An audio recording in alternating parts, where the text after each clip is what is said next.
Welcome to the Wife Stories YouTube channel. New video every day, and don't forget to subscribe. Here we go. I press my fist against the paper so hard my knuckles pop. It's an old medical report, edges crumpled, the text almost faded. My vision swims. The phone on the table is ringing again, shrill and persistent, each ring a jolt in my chest. Finally, I pick it up. Rick. Slurred words. A drunken voice. I don't even register who it is at first. Some coworker from the office party, maybe Carl. Stumbling speech, heavy breathing into the mic. Man, I saw her tonight. With him. A pause, a wet gulp of air. In the parking lot outside the building. I stay silent. He's panting into the phone, waiting for a reaction.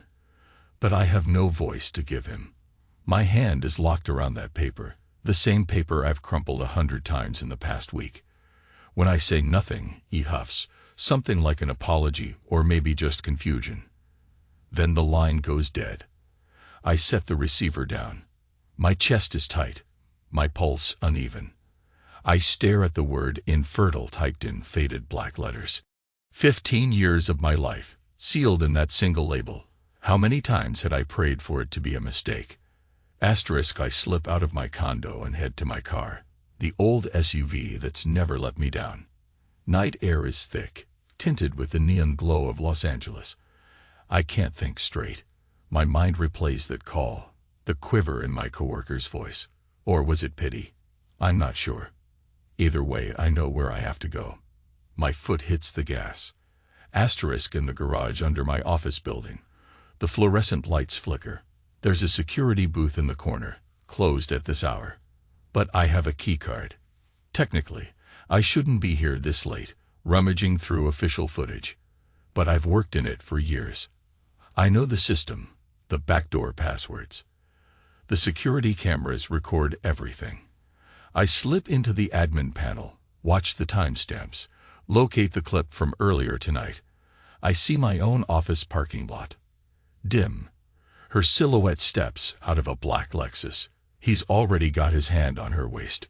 It's a fleeting gesture, maybe a second, maybe less. But the intimacy is searing. I can almost feel the warmth of his palm on her hip. Click. Rewind. Slow motion. She tilts her head back, eyes bright even in the grainy footage, lips parted in a laugh I know by heart. She used to laugh like that when we were newlyweds. They linger at the door for a moment. Then, just as she turns to open the passenger door, his hand skims lower. Her body arches toward him, like muscle memory, easy acceptance of his touch. And then she slides into the Lexus. Gone. My hand tightens on the mouse. My ring finger, bare for many years, starts to shake. Once upon a time, that was my place. That was my right. And she took it all away. Asterisk. 15 years ago, we stood in our living room. Small apartment in the suburbs, half-packed boxes leaning against the sofa. She looked at me with tears welling in her big blue eyes. I'll never forget the way her voice trembled. Rick, you're a good man, but I need a child. And you're infertile. She said it like a surgeon's scalpel. Precise. Final. I didn't argue. I stood there, numb, my mind blank. I only felt the weight of her words press into my chest. Then she closed the door behind her. I listened to her footsteps fade down the hallway, not realizing she'd left me with more than heartbreak. She'd left me with a question I never fully let go. What if that diagnosis was wrong? Time proved me right. But at the time, I couldn't see it. I only knew that my wife, my beautiful, vibrant Liza, had walked out to find fulfillment somewhere else. Asterisk. I watched the camera feed again. Faster. Slower. Zooming in. Zooming out. The same images. The same laughs. The same lover's hand on her waist. She's older now, 44. But she still radiates that same smooth confidence, that slender figure she's always maintained. I see the shape of her lips as she laughs with him. The same lips that used to whisper, "I love you," when I was half asleep on a Sunday morning. The third time through, I notice something new. A stray strand of hair falls across her cheek, and he gently tucks it behind her ear. She leans into his touch. They exchange a quick glance charged with an undercurrent of something distinctly intimate. It's in the tilt of their bodies, an almost imperceptible closeness. Even the old camera can't hide that. I replay it until my vision blurs. Finally, I feel my hand cramp from gripping the mouse. I exhale. Slowly, I gather the footage onto a flash drive, label it parking lot _night 4, and slip it into my pocket. I make my way back home. The night is silent, except for my rattling breath. My mind is screaming with unspoken words, memories, regrets, worthless pleas. But all that's left is a cold, trembling anger. My dog, a scruffy little mutt named Max, greets me at the door with a wag of his tail. I rub his head absent-mindedly, then collapse on the couch. I think about my son, the one I never knew for so long, the one she never told me about, the one whose eyes are like mine, whose voice is a low timbre that matches my own. He's 19 now, in college. He doesn't even know what I am to him. Or maybe he suspects. The last time we crossed paths was in a coffee shop near campus. He was with his girlfriend. I was just a passing stranger to them both. But Lisa was there too, a few tables away.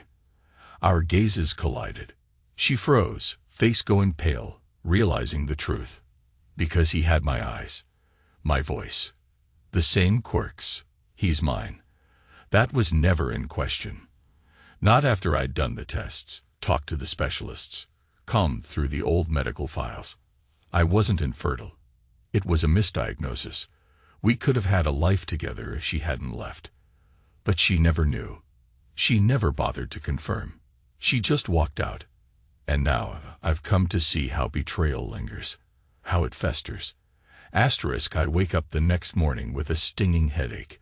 Max whines at my feet. I push myself off the couch, stepping over empty water bottles from last night's attempt to sober up. The flash drive sits on the coffee table, a quiet testament to my battered pride. I get up, shower, dress. I keep it simple. Black slacks, a light button-down shirt, a jacket. My job as a systems administrator is all about details. Everything else in my life is unraveling. But I keep up appearances at work. At least for now. On my way out, I snatched the box labeled EVIDNC. I wrote that label weeks ago, right after seeing Lisa's reaction in the coffee shop. Inside are old photos, the doctor's contradictory reports, letters, even copies of her text messages to her lover. I have a separate folder that I'd hidden away. My blog project. That's for later. A piece of my plan. A piece of my revenge. My job passes in a haze. I handle routine server checks, database backups, chat with a few colleagues who barely notice my vacant stare. Lunchtime arrives, and I'm sitting alone in the break room, turning a coffee cup in my hands. The swirl of bitterness in the cup feels like a parallel to my mind. I can't get rid of the image. Her face, her laughter. My stomach knots at the thought of their closeness. But I have a plan. Carefully, step by step. I've been building it. A blog. Posing as my own son. Copying his style, his turn of phrase, the slang he sprinkles into conversation. I've studied every public post he's made on social media, every Instagram story, every tweet. Learned his jokes, memorized his online persona. Because I have something the lover values. His connections, his partnerships. If I look and sound like the kid, if I slip into the right circles, I can start unraveling the lover's business deals from the inside. That's the beauty of marketing nowadays.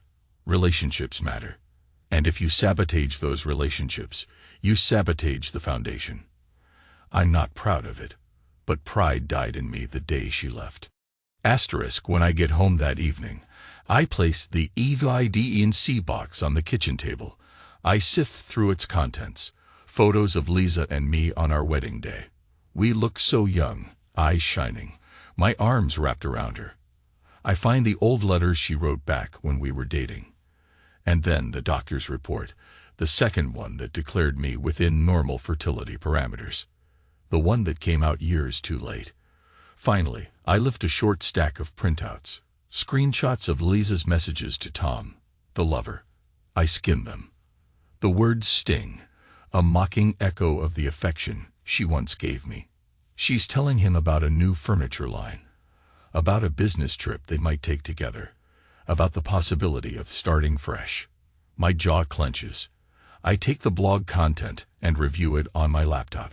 Pages of posts, curated to mirror a college student's day-to-day life, but with subtle hints that lead Tom's associates to reach out, to believe I'm the son of the infamous marketing whiz kid.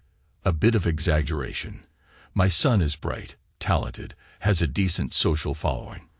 Enough that Tom's contacts might confuse us if I do it right. Because in his mind, Tom is unstoppable, the perfect frontman for premium car deals. But if he looks incompetent or shady to new partners, if they sense the whiff of a scandal, his deals might slide off the table. Just a few rumors, whispered in the right places, can topple an empire of trust. I click publish on a carefully crafted post, then close my laptop. My heart pounds. Step 1 is done. Days pass. The routine remains. I go to work, maintain servers, nod along to boring conversations in the break room.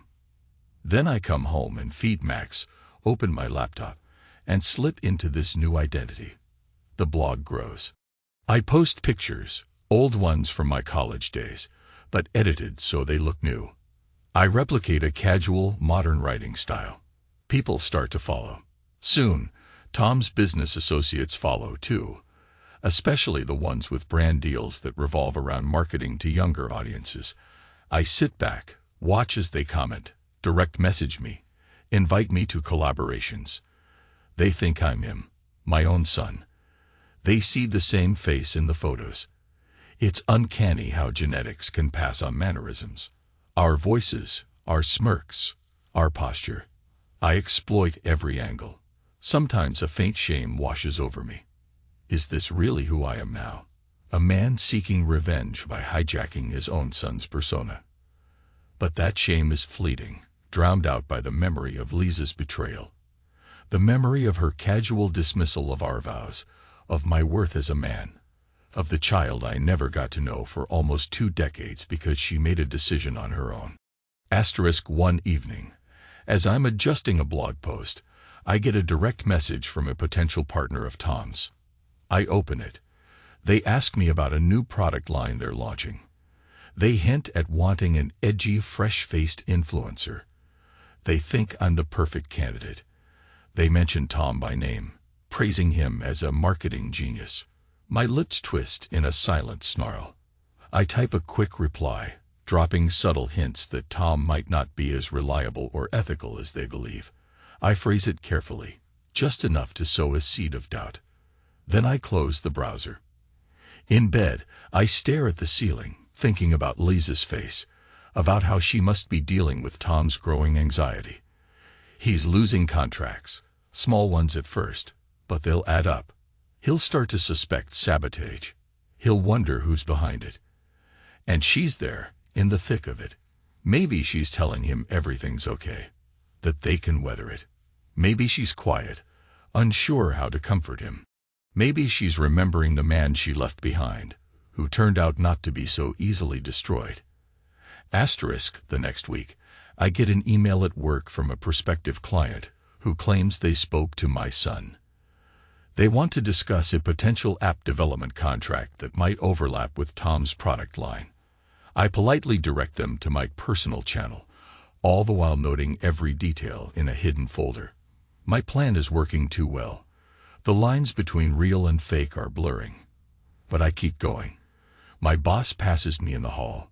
"Hey, Rick, you all right? You look tense." I force a smile. "Just a big project. You know how it is." He claps me on the shoulder. "Take it easy." "I won't. I can't."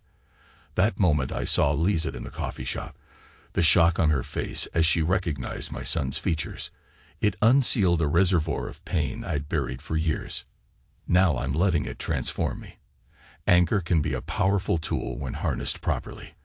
Asterisk a few days later, Tom tries to contact my son directly. He sends a direct message to the blog, using a personal account. I open it with trembling fingers. Hey, buddy. I think there's been some confusion. I've got a few businesses telling me they spoke to you. And, well, they mentioned a conflict with me. Some rumors. Let's chat. Don't want a misunderstanding. Tom, I smirk. My revenge is sliding into place. I ignore the message. Within hours, he sends another. More urgent, less friendly. Look, we need to straighten this out. My reputation is being damaged. I don't even know who you are, but people say you claim to be related to Lisa. If you're messing with me, stop. I slam my laptop shut. My blood roars in my ears. The memory of that parking lot footage flickers in my mind. His hand on her waist, her laughing eyes. I can almost smell the cologne he probably wore, the expensive brand she once bought me for Christmas. The thought ignites a slow burn in my gut. I decide not to answer him. Let him stew. Asterisk, the next day at work, I open the footage from the parking lot again, now on a hidden tab at my cubicle. Something in me needs that visual, the raw fuel of anger, to keep this plan alive. I see the moment he draws her close, his hand sliding with familiarity. My chest tightens. I close the video. At lunchtime, I try to eat a sandwich in the break room, but my appetite is gone. My coworker from the phone call, Carl, walks in, his eyes flicking over to me. He looks uneasy, like he wants to say something but can't figure out how. Maybe he remembers calling me drunk that night. Finally, he just nods, grabs a soda from the fridge and leaves. That's fine. I'm not here to make friends. Asterisk days shift into weeks. My blog identity flourishes. Tom's frustration escalates, and I see glimpses of it online. His carefully curated professional pages become more erratic. He posts about unprofessional behavior and shady deals without naming names. I see him losing ground, his confidence cracked. Partners start pulling out. Some of them approach me, my fake persona, for alternative collaborations. He's hemorrhaging business, forced to scramble for new leads. I picture Lisa by his side, watching as his aura of invincibility crumbles. Is she alarmed? Is she regretting that old decision? Does she recall the day she left me, convinced I wasn't enough for her dreams of motherhood? Asterisk one morning, I find a note slipped under my condo door. It's handwritten, scrawled, and desperate. We need to talk. Stop hiding. I don't bother acknowledging it. Instead, I wait. That evening, I log on and publish another post. This one is more explicit, detailing how certain high-level marketers will bait and switch potential clients. I never name Tom directly, but the references are unmistakable. Then I hint that my father is the real success story, referencing the intangible father figure my son never had. A father figure I'm ironically impersonating. It's twisted, but I'm in too deep to stop. Asterisk, the next day, after a sleepless night, I decide to text Lisa. It's an old habit. Her number is still in my phone, never deleted. My heart hammers as I type. I have something you should see. Come to my place tonight. 8 p.m. Rick, no explanation. Will she come? I wait, gripping the phone, but there's no reply. 7 p.m. rolls around, and I'm still alone with Max pacing near the door. 7:30 p.m. Still nothing. 7:50.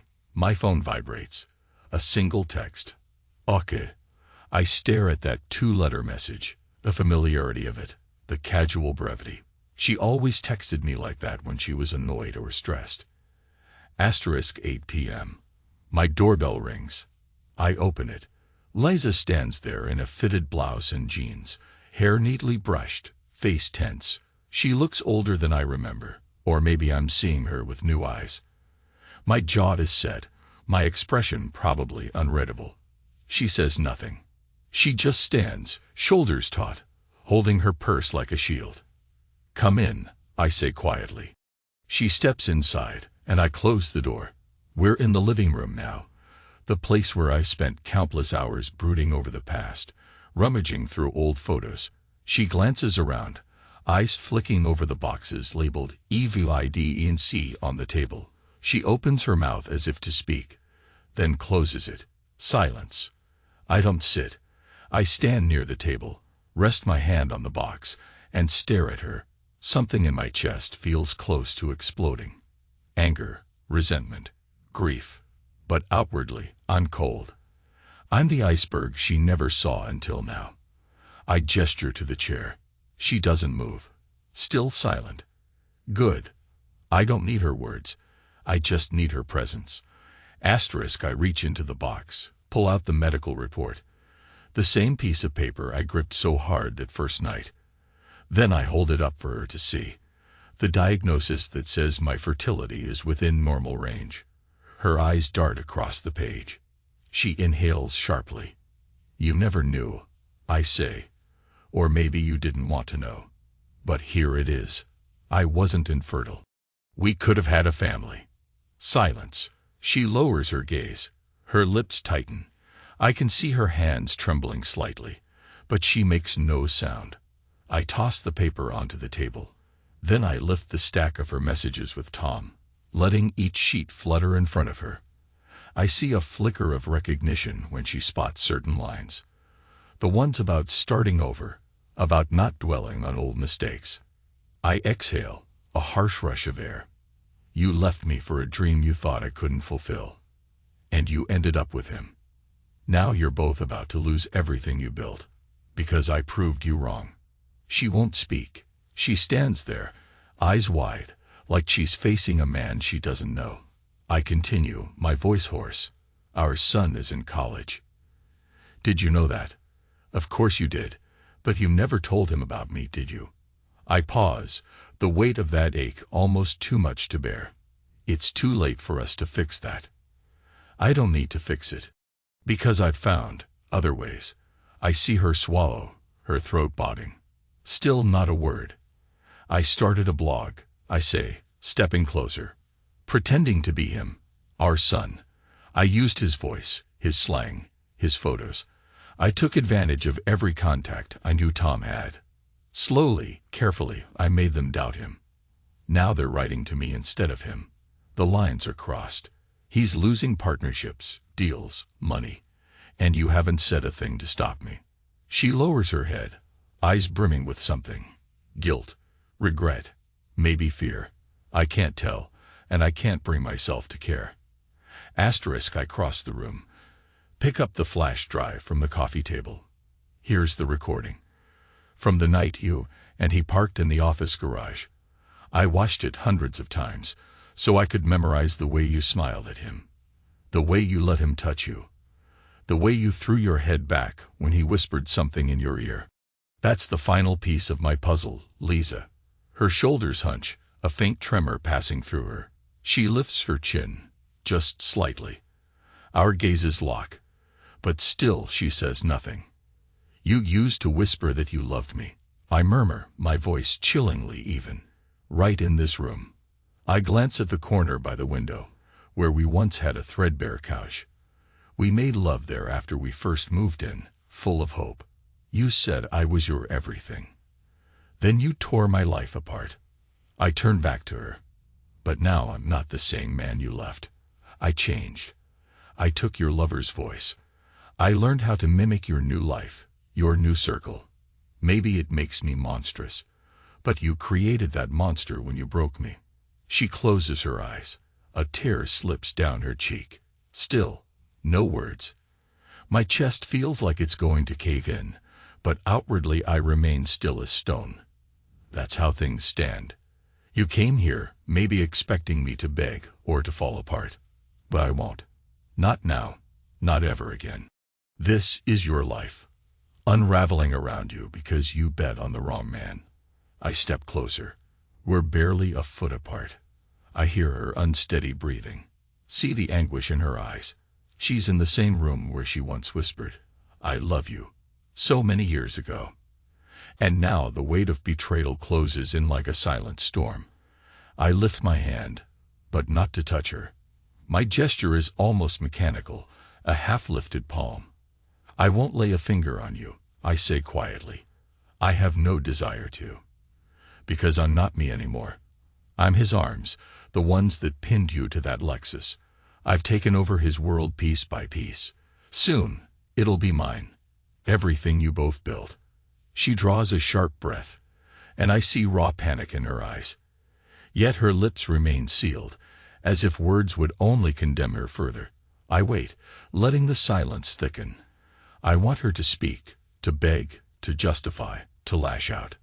But she stands there, trembling, locked in her own regret. Finally, I take a step back. I'm done, I say. There's nothing more to say. She hesitates, as if wanting to approach me, but some invisible barrier holds her. My dog, Max, peeks around the corner, sensing the tension. Liza's eyes dart to him, maybe remembering how we got him as a puppy before she left. But she offers no greeting, no sound. Her tears slip silently down her cheeks. I nod toward the door. The moment stretches, thick with unspoken pain. Eventually, she walks, her steps slow, as though her legs might buckle. She reaches the door, rests her hand on the knob. Then she half turns to look at me, tears glistening. But she can't form a single word. I remain where I am, arms folded across my chest, the dryness of my voice reflecting the emptiness I feel. She turns the knob and disappears into the night. The silence. Remnants of a life I once had, overshadowed now by vengeance and heartbreak. Max inches forward, nuzzles his head against my calf. I run a shaky hand over his ears, feeling the soft fur, letting the weight of what's happened sink into my bones. She didn't say a word. And maybe that's fitting. There's nothing left to say that can fix 15 years of betrayal. I walk to the kitchen, ignoring the dryness in my throat. I pull open a cabinet, take out a bottle of whiskey, and pour a small measure into a glass. Usually I don't drink much, but tonight I need something. I sip it slowly, the burn trailing down my throat to my core. She came. She saw. She left in silence. That's how our story ends. Except it doesn't. There's still my son, still the illusions Tom tries to maintain. Still the unstoppable momentum of the blog I created. It's not finished until I decide it's finished. I lean against the counter, swirling the whiskey, letting the pungent aroma fill my senses. My mind replays the day she left me with that single, calloused verdict. You're a good man, but I need a child. All these years, I carried the shame, believing I was the one who failed. And now, ironically, I hold the truth that could destroy her illusions, could make her see how wrong she was. But it won't matter. She made her choice. And in that choice, she cast me aside. Left me believing I was less of a man. Now I know better, but the knowledge came with a price. My innocence, my faith in love, my willingness to be gentle. It's all gone, replaced by this quiet, methodical rage. I set the glass down. A single drop of whiskey clings to my lip. I brush it away, exhaling. The final stage of my plan unfolds in my mind. If Tom tries to salvage his reputation, I'll be there, one step ahead, using every contact I've gained under my son's persona. I'll undercut his offers, sabotage his pitches, drive away his loyal partners. With each lost deal, each severed tie, he'll come closer to ruin. Maybe he'll suspect me. Maybe he'll suspect my son. But he'll never be able to prove it without implicating himself as untrustworthy. I can almost see him pacing his luxury apartment, phone in hand, cursing under his breath, while Lisa stands in the corner, quietly unraveling. She might realize the magnitude of what I've done. She might try to warn him, tell him it's me. But Tom's arrogance will keep him from believing he can be outplayed by a has-been ex-husband. And even if he does suspect, he can't fight a ghost. An hour passes in that stillness. I hardly move, except to refill my glass once. Finally, I glance at my phone. A single new text from an unknown number. You think you've won. This isn't over. It's Tom, obviously. A chill runs up my spine. I can sense the anger in his words, but my lips twist into a grim smile. I know I've already won. Even if he fights back, I've spent months setting the stage. He can't rebuild what I've torn down. Not quickly, maybe not ever. I type no reply. Asterisk Max whines at me from the living room, so I set my phone aside, rinse the glass, and walk over to pet him. My footsteps echo in the quiet condo. The tension still grips my shoulders, but now it's laced with a peculiar satisfaction. I can breathe again, without my chest seizing from the memory of her laughter with him. I look at the closed door. She walked out of it once, 15 years ago, and left me shattered. This time, I closed the door on her. It's not the same. The heartbreak is still raw. But there's a twisted sense of closure in knowing I faced her, showed her what I've become, and watched her realize she has no claim on me. Asterisk days slip by, steeped in a hush that feels strangely comforting. I maintain my routine, feed Max, head to my job, tinker with servers, then come home to the blog. Another wave of direct messages from Tom's shaken associates floods my inbox. I respond with carefully curated doubt. The cracks in his empire widen. He posts a frantic video on social media, disclaiming any wrongdoing, accusing a malicious imposter of smearing his name. He begs his partners to trust him. The number of views is pitifully low, the response even lower. He's lost the credibility he once flaunted. Part of me wonders if Lisa is still by his side. Has she cut him off, now that he's faltering? Or does she cling to him out of guilt, afraid to face me again? I don't know. Maybe I don't care. My focus is on the final step, letting the facade of my son's blog run its course, until Tom's brand is worthless. Asterisk one evening, I notice a new direct message. It's from a well-known dealership that had planned to collaborate with Tom. They're reaching out to me, my son's persona, for a fresh campaign. They want to set up a live stream event to showcase a new model, a high-end electric car. They're offering a staggering sum. I stare at the figure, my heart pounding. If I accept, it would be an immediate blow to Tom. His name was attached to this brand for months. They'd planned a massive unveiling. This is the final nail in his coffin. But I also realize something. I'm crossing a line into real money. Real deals. If I go through with this, I'm not just tarnishing his name. I'm committing a kind of elaborate fraud. I sit there, my finger hovering over the keys, my mind churning. Then I think about Lisa's silent face in my living room, about the letter of infertility, about the 15 years of loneliness, about the son who never got to know the father that could have raised him if she hadn't stolen that possibility. My jaw clenches. I press accept. Asterisk a flurry of emails follows. They send me the details, the official paperwork to sign electronically. The stream is scheduled for next month. My heart thunders as I read through the documents. They use my son's name repeatedly, praising him, saying how perfect he is for their brand image. The guilt gnaws at me for a second. I brush it aside. My son is safe at college, living his own life, unaware of this twisted dance. Eventually, maybe he'll discover the blog, but I'll deal with that later. Right now, I'm locked in a battle with the man who held my wife in his arms, who built a life on a lie she started. Max barks at me, snapping me out of my thoughts. I realize it's late. I haven't eaten, and I feel a metallic taste in my mouth, an odd sign of stress. I push back from the desk, feed Max, and throw together some leftover pasta for myself. The cat and mouse game is almost over. I can sense it. Asterisk, the next day at work, I get a call from the front desk. Rick, there's a visitor here to see you. Tom Brown. My blood goes cold. Send him up, I say quietly, heart in my throat. Moments later, Tom steps off the elevator, striding down the hallway in a crisp suit. I stand by my cubicle, arms folded. He sees me, a flicker of recognition in his green eyes. But it's uncertain. He might not know my face well. We haven't been in the same room for a long time. He only knows me as Lisa's ex-husband, the man she left behind. He approaches, forcing a tight professional smile. Rick, right. He extends his hand, but I don't shake it. Yes, I say. Mind if we talk somewhere private? His tone is clipped, barely hiding his frustration. I lead him to a small meeting room. The blinds are half drawn. I close the door behind us.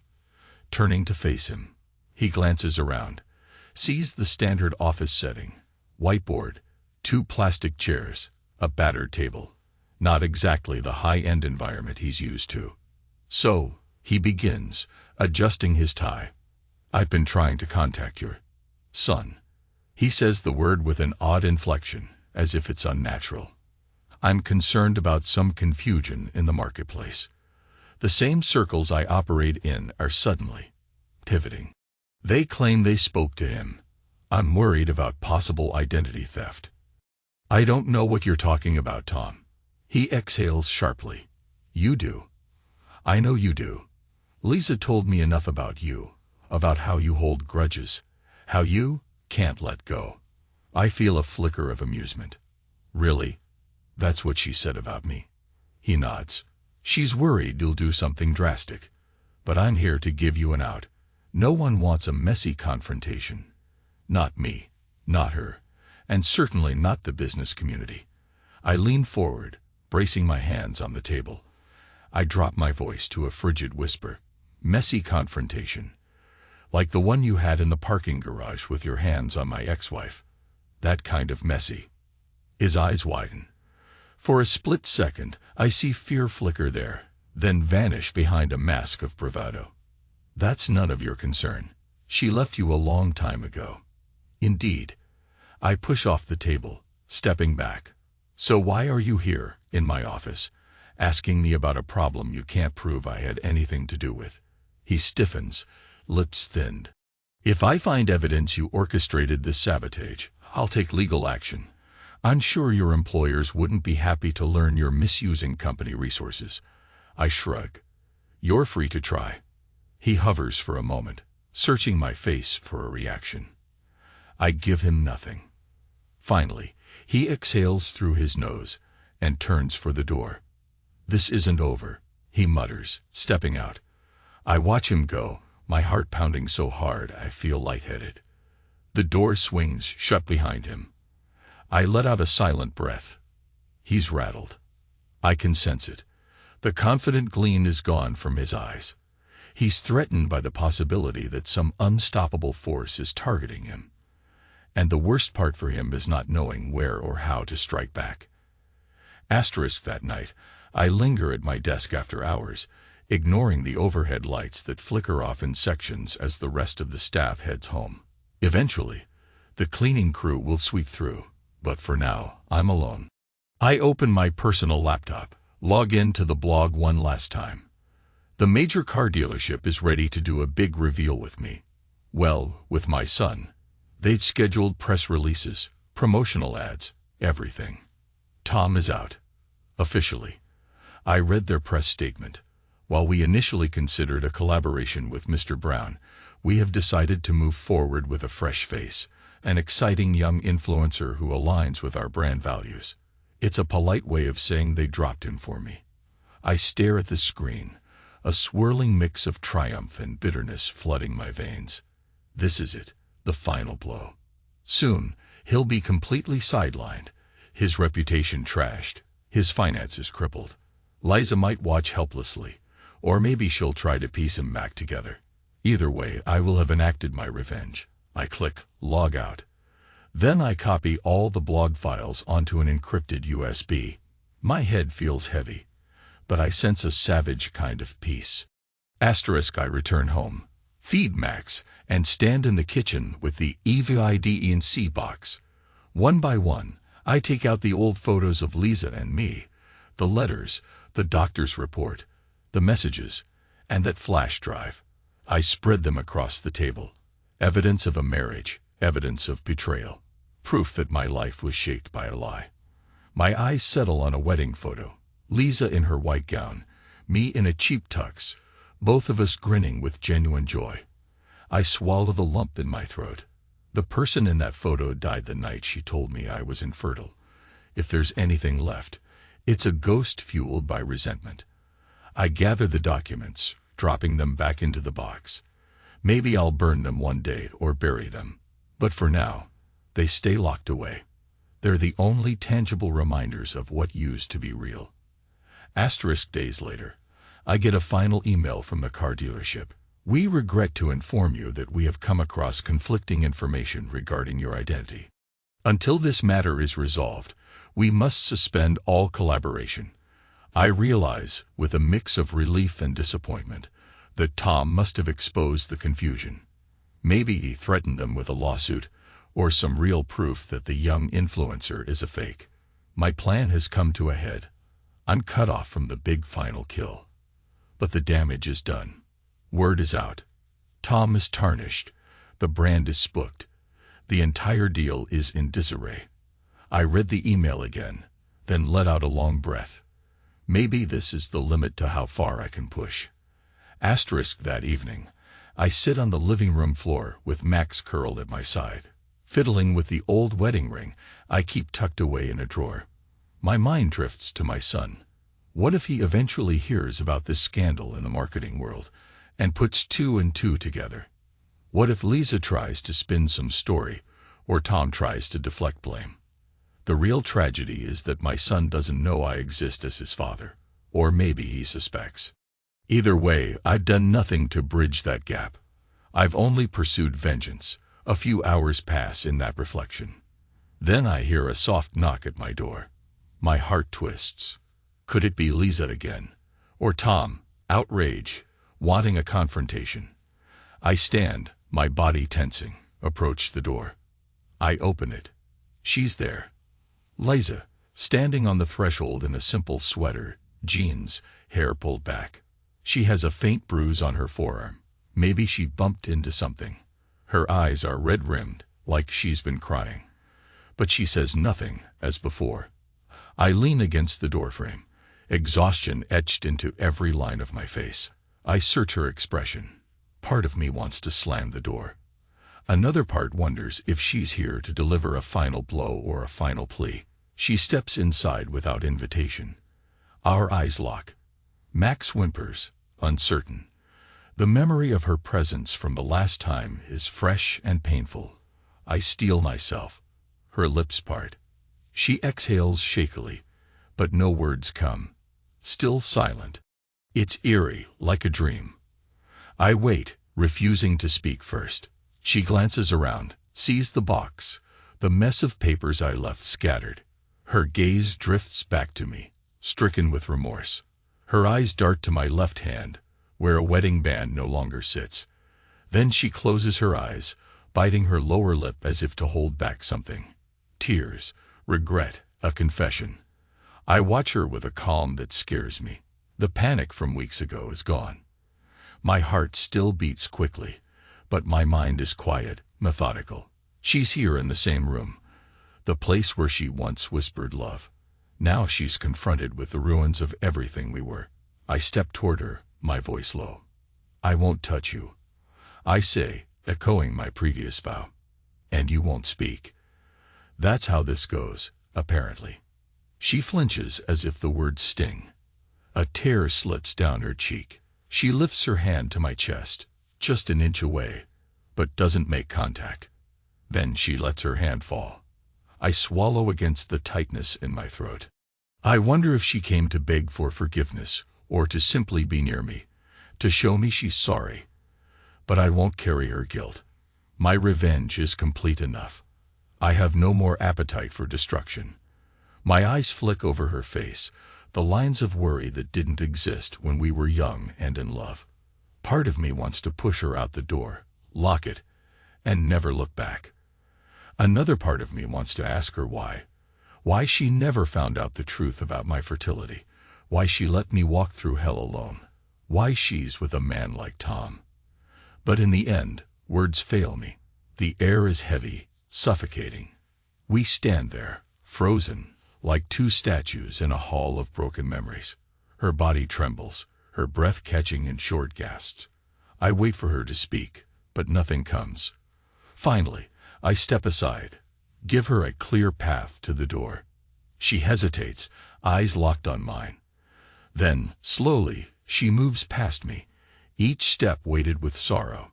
She reaches the door, places her hand on the knob, and stops. A lingering moment of tension. I can feel her presence behind me, sense her longing or regret or confusion. But I can't muster the will to face her again. My hand clenches into a fist. She opens the door and slips out. The soft click of the latch echoes in the silence. I exhale, shaky, unsteady. My eyes close. Outside, I hear footsteps fade, replaced by the distant hum of city traffic. In the stillness, I feel a surge of conflicting emotions. Relief, sorrow, triumph, loss. We've reached the end of the line. Whatever remained of us died in these silent standoffs. Finally, I step to the table, gather the scattered papers, and shove them into the evidence box. My final evidence is just this emptiness. My final revenge is the knowledge that I can stand here, cold and resolute, no longer that man who begged for love. I whisper into the quiet, I'm done. Max whines softly, as if asking for reassurance. I kneel, stroke his fur, let out a trembling breath. The hush in the room is deafening. But maybe in this hush, I can finally breathe without the weight of her memory crushing me. I stand, flick the light switch, plunging the room into darkness. Then I walk away, leaving the house silent behind me. This emptiness feels like freedom. I no longer need to be heard, no longer need her words or her validation. I've carved my own answer out of the betrayal, shaped it into armor. And so ends the story of a man who was broken, then remade in the shadows of deceit. There is only silence now, a silence I embrace.